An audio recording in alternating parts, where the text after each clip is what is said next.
স্বাগত খেলাযোগে আপনাদের সাথে আছি আমি ফাইম রহমান। বুধবার পাকিস্তানে পর্দা উঠে আইসিসি চ্যাম্পিয়ন্স ট্রফির উদ্বোধনী ম্যাচে করাচিতে নিউজিল্যান্ডের বিপক্ষে মাঠে নামবে বর্তমান চ্যাম্পিয়ন পাকিস্তান, টুর্নামেন্টের হট ফেভারিট ভারত ও অস্ট্রেলিয়া। বাংলাদেশের লক্ষ্য শিরোপা জয়। রহমান পেয়ারের রিপোর্ট। চ্যাম্পিয়ন্স ট্রফি খুলে দেবে উত্তেজনার ডালি, রথী মহারথীদের দ্বৈরথ, চ্যাম্পিয়নদের চ্যাম্পিয়ন হওয়ার শপথ। শিরোপার দিকে এবার হাত বাড়াতে চায় টাইগাররা।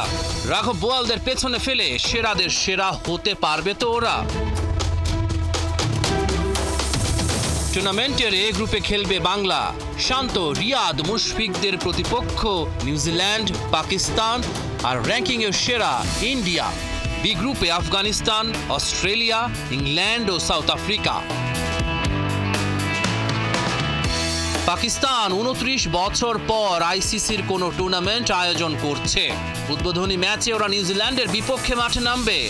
করাচিতে হবে খেলা। শুভ সূচনা করতে চায় রিজওয়ান বাবররা। বৃহস্পতিবার বাংলাদেশের প্রথম খেলা, প্রতিপক্ষ শক্তিশালী ইন্ডিয়া। 24 ফেব্রুয়ারি নিউজিল্যান্ড আর 27 ফেব্রুয়ারি পাকিস্তানের সাথে টাইগারদের মোকাবিলা। বিশেষজ্ঞদের মতে আসরের হট ফেভারিট ভারত আর অস্ট্রেলিয়া। 2023 সালের ওডিআই বিশ্বকাপের ফাইনালে মুখোমুখি হয়েছিল ওরা। ভারতকে হারিয়ে বিশ্ব সেরা হয়েছিল অস্ট্রেলিয়া। ওডিআই র্যাঙ্কিংয়ের 9 নম্বরে টাইগাররা। গার্ডিয়ানের প্রতিবেদনে বলা হয়েছে 8 দলের টুর্নামেন্টের আউটসাইডার বাংলা। তবে চ্যাম্পিয়ন্স ট্রফিতে চ্যাম্পিয়ন হতে চান বাংলাদেশ দলের কাপ্তান। শান্ত বিশ্বাস করেন তার দলের সামর্থ্য ঘুচিয়ে দেবে সবার সাথে ব্যবধান। 2006 সালের পর বাংলাদেশের প্রথম আইসিসি ইভেন্ট, যেখানে তারা অলরাউন্ডার সাকিব আল হাসানকে ছাড়াই খেলবে। দলকে পথ দেখানোর দায়িত্ব থাকবে অভিজ্ঞ রিয়াদ আর মুশফিকুর রহিমের কাঁধে। রহমান পেয়ার, 71। জাসপ্রীত বুমরা নেই, তাতে কি ভারতের বিপক্ষে চ্যাম্পিয়ন্স ট্রফির ম্যাচ মোটেই সহজ হবে না বাংলাদেশের জন্য। অভিজ্ঞরা তো আছেনই, সাথে ভারতের বোলিং লাইন আপে আছে তরুণ বৈচিত্র্যময় বোলারও। তবে আলাদা করে কারা বিপদ বাড়াতে পারেন টাইগার ব্যাটারদের জন্য, বিস্তারিত থাকছে রায়ান আহমেদের রিপোর্টে। লোয়ার ব্যাকের ইনজুরিতে ভারতের চ্যাম্পিয়ন্স ট্রফির স্কোয়াড থেকে জসপ্রীত বুমরার বাদ যাওয়াটা সুখবর হয়েই এসেছে বাংলাদেশের জন্য। মেন ইন ব্লুদের বোলিংয়ের মেইনম্যানের না থাকা জয়ের ব্যাপারে টাইগার ফ্যানদের করেছে আরও আশাবাদী। তবে বুমরাবিহীন ভারতের বোলারদের মোকাবিলা করা কতটা সহজ হবে টাইগার ব্যাটারদের জন্য? কারা বিপদে ফেলতে পারেন শান্ত মিরাজদের? চলুন তার উত্তর খোঁজার চেষ্টা করা যাক। ভারতের স্কোয়াডে বুমরার বদলে ডাক পাওয়া বোলারের নাম হর্ষিত রানা। 23 বছর বয়সী এই বোলার সবেমাত্র 3 ওয়ানডে খেললেও তাকে ভারতের এক্স ফ্যাক্টর বলে ঘোষণা দিয়েছেন শিখর ধাওয়ান। ইংল্যান্ডের বিপক্ষে 3 ওয়ানডেতে হর্ষিত উইকেট নিয়েছেন 6টি।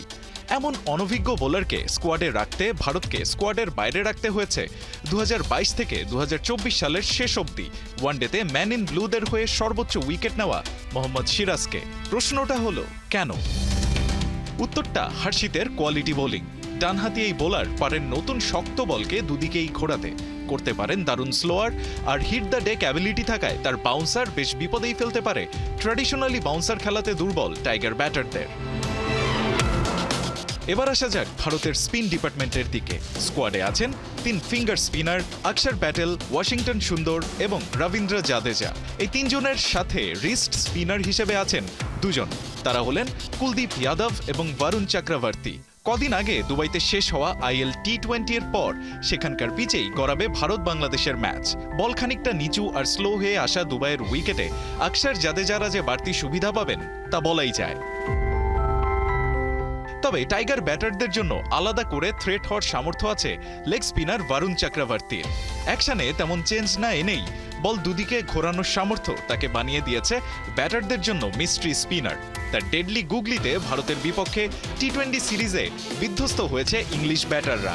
পুরো সিরিজে বরুণ নিয়েছেন 14 wicket.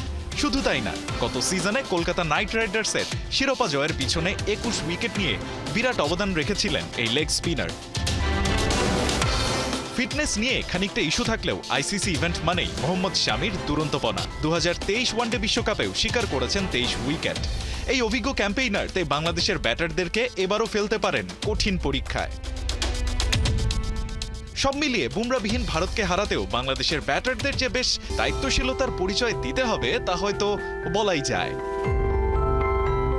Ryan Ahmed, 71। Champions trophy শুরুর আগে চ্যাম্পিয়ন হয়ে গেছে ভারত। রোহিত শর্মা জিতেছেন হাইয়েস্ট রান গেটারের পুরস্কার, জফরা আর্চার সবচেয়ে বেশি উইকেট শিকারী, ট্র্যাভিস হেড হয়েছেন টুর্নামেন্ট সেরা খেলোয়াড়। চ্যাম্পিয়ন্স ট্রফি নিয়ে এমন সব প্রেডিকশনের কথাই জানিয়েছেন সাবেক অজি কাপ্তান মাইকেল ক্লার্ক। মাহমুদুল হাসান সজীবের রিপোর্ট। চ্যাম্পিয়ন্স ট্রফির শিরোপা জিতে বাড়ির পথে ছুটছে ভারত, আর রোহিত শর্মা হাইয়েস্ট রান গেটারের পুরস্কার নিয়ে বিমানে দিচ্ছেন আরামের ঘুম। কি অবাক হচ্ছেন? টুর্নামেন্ট শুরুর আগেই কি করে চ্যাম্পিয়ন হয়ে গেল ভারত, আর রোহিতই বা কিভাবে নিয়ে ফেললেন সর্বোচ্চ রান? না, এমন কিছুই ঘটেনি। তবে মাইকেল ক্লার্ক এভাবেই করেছেন নিজের প্রেডিকশন। সবশেষ আসরে পাকিস্তানের কাছে ভরাডুবি হয়েছিল ভারতের। সেবার ফাইনালে 180 রানে হেরে পড়তে হয়েছিল তীব্র সমালোচনার মুখে। সময় বদলেছে, এবার প্রতিশোধ নেয়ার পালা। একই গ্রুপে সেই পাকিস্তানকেই পাচ্ছে রোহিতরা। নিশ্চিতভাবেই তাদের হারিয়ে থামতে চাইবে না ম্যান ইন ব্লুরা, চাইবে শিরোপা উঁচিয়ে ধরতে। আর তাদের এমন স্বপ্নকে আগেই যেন বাস্তবে রূপ দিতে চাইলেন সাবেক অজি কাপ্তান মাইকেল ক্লার্ক। চ্যাম্পিয়ন্স ট্রফি নিয়ে একের পর এক প্রেডিকশন দিয়ে যাচ্ছেন সাবেক তারকা ক্রিকেটাররা। শক্তি সামর্থ্য বিচারে বাংলাদেশকে কেউ গোনায় ধরছে না। অন্যদিকে ভারত পাকিস্তান সহ শক্তিশালী দলগুলোকে অনেকে শিরোপার দাবিদার বলছেন। ক্লার্ক তো একদম আত্মবিশ্বাসের সঙ্গেই রোহিতের হাতে ট্রফিটা তুলে দিলেন। বিয়ন্ড ক্রিকেট 23 নামের একটি পডকাস্টে চ্যাম্পিয়ন্স ট্রফি নিয়ে নিজের প্রেডিকশন জানিয়েছেন তিনি। বলছেন ভারত হবে চ্যাম্পিয়ন, আর অধিনায়ক রোহিত শর্মা হাইয়েস্ট রান গেটার। অবশ্য ইন্ডিয়ান হিটম্যানকে এই তকমা দেওয়ার যুক্তি হিসেবে তিনি চ্যাম্পিয়ন্স ট্রফিতে আগের রেকর্ড নিয়ে আলাপ করেছেন। এখন পর্যন্ত এই প্রতিযোগিতায় 10 ম্যাচে 1 সেঞ্চুরি আর 450-তে প্রায় 54 গড়ে 481 রান করেছেন রোহিত। লম্বা সময় অফর্ম কাটিয়ে সবশেষ ইংল্যান্ড সিরিজে ফিরেছেন রানে। তবে কেবল চ্যাম্পিয়ন দল আর হাইয়েস্ট রান নয়, ক্লার্ক বেছে নিয়েছেন কে হবে হাইয়েস্ট উইকেট টেকারও। ইংলিশ পেসার জফরা আর্চারকে টুর্নামেন্টের সেরা বোলার মনে করছেন ক্লার্ক। এর বাইরে অলরাউন্ডার হিসেবে কাউকে খুঁজে না পেলেও টুর্নামেন্ট সেরার দৌড়ে ট্রাভিস হেডকেই রাখছেন শীর্ষে। মাহমুদুল হাসান সজীব, 71। চ্যাম্পিয়ন্স ট্রফি শুরুর আগেই ছিটকে গেছেন এক ঝাঁক তারকা ক্রিকেটার, যেখানে আছেন অস্ট্রেলিয়ার প্যাট কামিন্স থেকে ভারতের জসপ্রীত বুমরা। এদের সঙ্গে নতুন করে যুক্ত হলেন কিউই পেসার লকি ফার্গুসন। ইনজুরির থাবায় চ্যাম্পিয়ন্স ট্রফি মিস করা ক্রিকেটারদের নিয়ে মাহমুদুল হাসান সজীবের আরও একটা রিপোর্ট। জসপ্রীত বুমরা নেই, প্যাট কামিন্সের মতো তারকা ক্রিকেটারও নেই। ইনজুরির থাবায় মিচেল স্টার্কও গেছেন ছিটকে। চ্যাম্পিয়ন্স ট্রফির আগে এমন তারকা ক্রিকেটারদের বাদ পড়ার সঙ্গে এবার যুক্ত হলেন Kiwi pacer Lockie Ferguson. Champions trophy শুরুর একদিন আগে বড় ধাক্কা খেল নিউজিল্যান্ড। যে হারে ইনজুরিতে পড়ে ক্রিকেটাররা ছিটকে যাচ্ছেন, তাতে করে যেন বাদ পড়া ক্রিকেটারদের নিয়ে একটা একাদশ ঘোষণা করা যাবে, যেখানে থাকবেন ভারত, অস্ট্রেলিয়া, পাকিস্তান সহ শক্তিশালী দলগুলোর একাধিক তারকা ক্রিকেটার। এ তালিকায় সবচেয়ে বেশি সদস্য অস্ট্রেলিয়ার। চ্যাম্পিয়ন্স ট্রফির স্কোয়াড থেকে ইনজুরির থাবায় বাদ পড়েছে তাদের 4 জন ক্রিকেটার। চোটের কাছে হার মেনে খেলা হচ্ছে না বিশ্বকাপ জয়ী কাপ্তান প্যাট কামিন্সের। তার মতো pacer Mitchell Starc, Josh Hazlewood ও অলরাউন্ডার মিচেল মার্শও ইনজুরির কবলে বাদ পড়েছেন। তবে বাংলাদেশের কেউ এমন সমস্যায় নেই। অজিদের পর বড় ধাক্কা খেয়েছে সাউথ আফ্রিকা। তাদের স্কোয়াড থেকে ঝরে পড়েছে তারকা পেসার আন্দ্রিক নরকিয়া ও জেরাল্ড কোয়েৎজে। বিপদ থেকে রেহাই পায়নি নিউজিল্যান্ডও। পায়ের চোটে ছিটকে গেছেন অভিজ্ঞ পেসার লকি ফার্গুসন। তার আগে ইনজুরির কারণে বাদ পড়েন আরেক পেসার বেন সিয়ার্স। বিপদ ছুঁয়ে গেছে ভারত ও পাকিস্তানকেও। টিম ইন্ডিয়ার অন্যতম সেরা bowler Jasprit Bumrah champions Trophy miss করছেন ইনজুরির কারণে। সেই থাবা কেড়ে নিয়েছে পাকিস্তানি ওপেনার সাইম আইয়ুবেরও খেলা। চোটে ধাক্কা খেয়েছে আফগানিস্তান ও ইংল্যান্ডও। এম গাজানফারের সার্ভিস পাচ্ছে না আফগানরা। ওদিকে জ্যাকব বেথেলের নামটিও বাদ গেছে একই কারণে। সব মিলিয়ে চোটে ছিটকে পড়া ক্রিকেটারদের নিয়ে যেন একটা একাদশী গড়া যায়, যা নেতৃত্ব দিবেন অজি কাপ্তান প্যাট কামিন্স। মাহমুদুল হাসান সজীব, ৭১। টাইগার্সদের টার্গেট ব্যাটে বলে আগুনে পারফরম্যান্স দেখানো আর ডিপিএল এর মঞ্চে নয়া প্রতিভার তালাশে থাকবেন বিসিবি নির্বাচকরা। বুধবার থেকে ৩ মাঠে গড়াচ্ছে ৯ ক্লাবের ঢাকা প্রিমিয়ার ক্রিকেট লিগ। আসরটা জাতীয় দলের খেলোয়াড়দের জন্য খুবই গুরুত্বপূর্ণ বলছেন নবাগত শেলটেক ক্রিকেট একাডেমির কাপ্তান নিগার সুলতানা জ্যোতি। সাইফুল রূপকের রিপোর্ট। সোনালী এই ট্রফির জন্যই চলবে তুমুল লড়াই। ২২ গজে দেখা মিলবে ব্যাট বলের কারসাজি। বাঘিনীরা মাতাবে ক্রিকেট মাঠ। ৯ দলের ঢাকা প্রিমিয়ার লিগ মোহামেডান আবাহনীর সঙ্গে এবার নয়া দল শেলটেকও শিরোপার বড় দাবিদার। বুধবার মিরপুর শেরি বাংলায় উদ্বোধনী ম্যাচে জাতীয় দলের কাপ্তান জ্যোতির শেলটেক ক্রিকেট একাডেমিকে দেখিয়ে দেওয়ার চ্যালেঞ্জ বর্তমান চ্যাম্পিয়ন মোহামেডানের অধিনায়ক সালমা খাতুনের। আলহামদুলিল্লাহ, অনেক ভালো টিম হয়েছে, তো অবশ্যই চেষ্টা করব যে লাস্ট ইয়ার যেহেতু চ্যাম্পিয়ন ওই ধারাবাহিকতা ধরে রাখার চেষ্টা করব। আমার যে টিমটা আছে আমিও আমার টিম নিয়ে খুশি, আর আশা করব যে আমার টিমের সবাই ভালো করবে। গেলবার প্রথম বিভাগে রানার্স আপ হয়ে প্রিমিয়ারে ওঠে শেলটেক ক্রিকেট একাডেমি। ক্লাব কর্তাদের পেশাদারিত্ব আর ভালো করার ক্ষুধা দেখে খুশি নিগার সুলতানা জ্যোতি। কর্পোরেট টিমগুলো উইমেন্স ক্রিকেটে আসা অনেক ভালো, কারণ তারা আসতেছে, প্লেয়ারদেরকে বলবো ইনভেস্ট করতেছে এবং নতুন নতুন প্লেয়ারদেরকে ফাইন করতেছে, এটা অনেক ভালো। এবং সেকেন্ড বলবো যে আমিও লাস্ট মোমেন্টে এই টিমের সাথে অ্যাড হয়েছি এবং তাদের বলবো অফিসিয়ালরা অনেক বেশি ফ্লেক্সিবল, প্লেয়ারদেরকে অনেক বেশি ফ্রিডম দেয় এবং সবার জায়গা থেকে লাইক যেসব ফ্যাসিলিটিসগুলো আসলে নর্মালি অন্য প্লেয়ারগুলো পায় না বা অন্য টিমগুলো পায় না, সেগুলো আমরা পাইছি এবার নতুন টিম হিসেবে। সো ফার টিম অনেক ওয়েল ব্যালেন্স। ৫০ ওভারের ক্রিকেট ডিপিএল দিয়েই বিশ্বকাপ বাছাইয়ের প্রস্তুতি সারবে জাতীয় দলের ক্রিকেটাররা। গেল ডিসেম্বরে ক্যারিবিয়ান নারীদের কাছে সিরিজ হেরে ওয়ানডে বিশ্বকাপে সরাসরি খেলার সুযোগ নষ্ট করে টাইগ্রেসরা। সামনে যেহেতু আমাদের কোয়ালিফায়ার আগে এই টুর্নামেন্টটা আমাদের জন্য অনেক ভ্যালুয়েবল বিকজ অফ এর আগে আমরা 4 দিন একটা ক্যাম্প করছি, সেখানে কিন্তু সবাইকে এভাবে বলা হয়েছে, কারণ মোস্ট অফ দ্য প্লেয়ার ছিল যারা বিভিন্ন ক্লাবে ছিল, যে এই মেসেজ দেওয়া হয়েছে যে এই টুর্নামেন্টটা যেন আমরা ওটা বেসিস করে খেলি যে আমরা আসলে কীভাবে নিজেদেরকে দেখতে চাই কোয়ালিফায়ারে। সো এখানে যেন বেটার ক্রিকেট খেলতে পারে, যেন সেটাই ইম্প্যাক্ট আমাদের কোয়ালিফায়ারে পড়ে। নারী ডিপিএল এর ম্যাচে একজন বিদেশি ক্রিকেটার খেলানোর সুযোগ পাচ্ছে ক্লাবগুলো। সাইফুল রূপক, ৭১।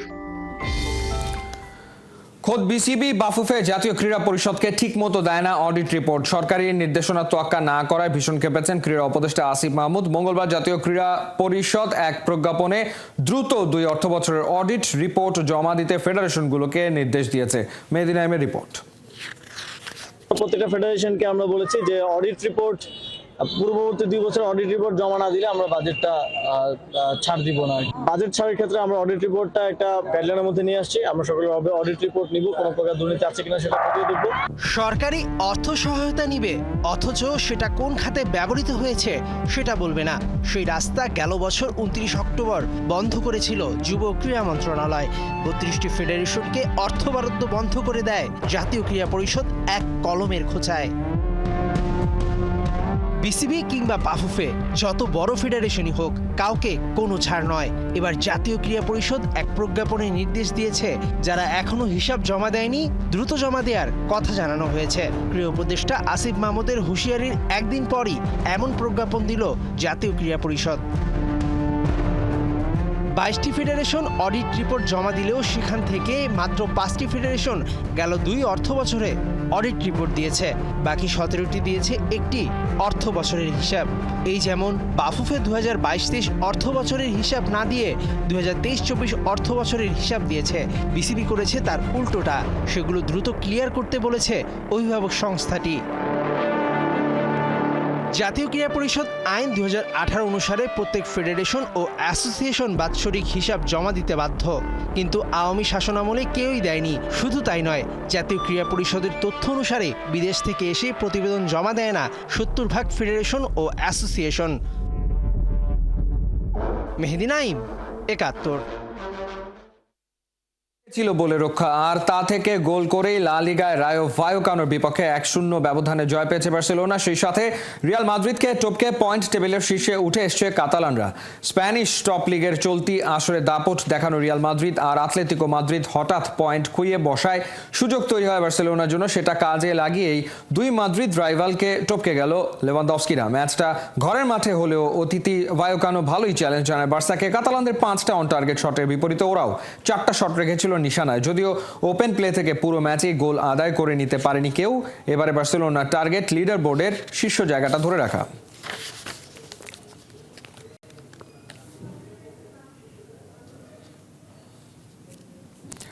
এই ছিল এই মুহূর্তের খেলা যোগে। সরাসরি সংবাদ অনুষ্ঠান দেখতে চোখ রাখুন 71 ফেসবুক পেজ এবং সাবস্ক্রাইব করুন 71 ইউটিউব চ্যানেল। 71 সাথেই থাকুন।